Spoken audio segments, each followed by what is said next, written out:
Joel Embiid having suffered a right orbital fracture. If you look at this team, it's set up good for James Harden to not shine.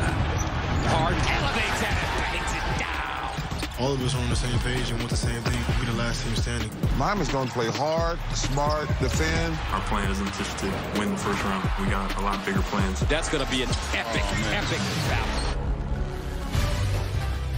Nightfall on a beautiful 78-degree night in South Beach, where tonight the temperature is about to rise in the Eastern Conference playoff chase. As we welcome you to conference semifinal coverage on TNT, it's presented by Clorox. Tonight, the curtain set to rise on this Eastern Conference semi, the Miami Heat and the Philadelphia 76ers. Hi, everyone. Welcome courtside here in Miami alongside the Hall of Famer Grant Hill. I'm Spiro Ditas. We'll hear from Chris Haynes in just a couple of minutes. Let's start with the elephant in the room. The absence of Joel Embiid, among the favorites for league MVP, was off the charts, won the scoring championship, out with the orbital fracture, mild concussion, and so it will be a approach by committee for Doc Rivers as they try to replace the irreplaceable. Well, you can't replace Joel Embiid. His productivity, his usage rate, he's really helping to redefine the center position, and obviously an unfortunate blow. There's likelihood he'll come back later in this series, but as you said, who will step up for the 76ers and Doc Rivers?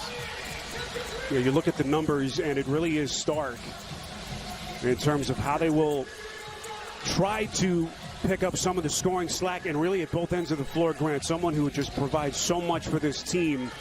Highest usage rate in terms of his career of any player in the league. What about James Harden? A little bit more on his plate for sure. Well, James Harden was brought here to help be a facilitator, a point guard of sorts, but he will have to step up, almost a throwback game to his Houston days here to try to steal this win.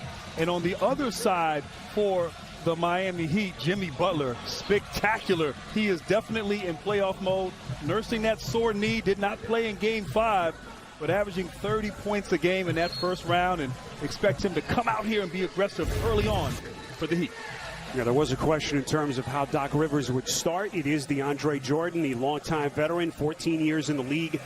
Someone that Philadelphia signed early part of March after he was waived by the Lakers. And the good news for Miami is you just saw Jimmy Butler back in the mix. Right knee inflammation. They sat him in the series clinching victory in Game 5 over Atlanta. So Butler is back. You saw his numbers. They have been through the roof over his 4 games of this postseason. And you think about his performance in the bubble a few years ago, what he did in the playoffs.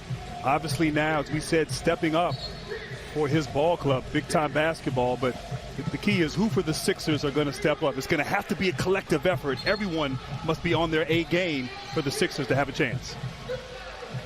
These two teams split the 4 regular season meetings. And it was interesting, the last time they faced each other late in March in Philadelphia, the Sixers won that game despite playing without both Embiid and Harden against the Heat team that was actually playing at full strength.